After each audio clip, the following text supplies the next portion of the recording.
मराठा समाजाच्या 10% आरक्षणावर हायकोर्टामध्ये सुनावणी पार पडली। पुढची सुनावणी आता 4 ऑक्टोबरला होणार आहे। राज्यामध्ये 28% मराठा समाज, त्यातील 25% गरीब असल्याचा युक्तिवाद सरकारतर्फे महाधिवक्ता सराफ यांच्याकडून करण्यात आला।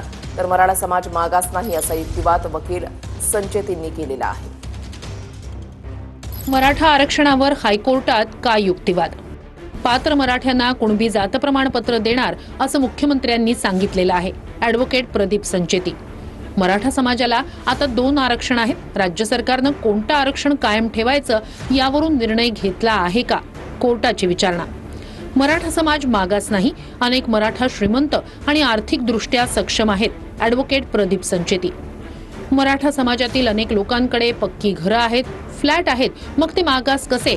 ॲडव्होकेट प्रदीप संचेती, राज्यात 28% मराठा आहेत, त्यातील 25% गरीब आहेत। महाधिवक्ते सराफ, ओपन कॅटेगरीमध्ये 72% हे मराठा आहेत, उरलेले वेगळ्या समाजाचे आहेत। संचेती, मराठा समाजाची मुलं 10वीला जास्त असली तरी उच्च शिक्षणात त्यांचा आकडा कमी होत आहे।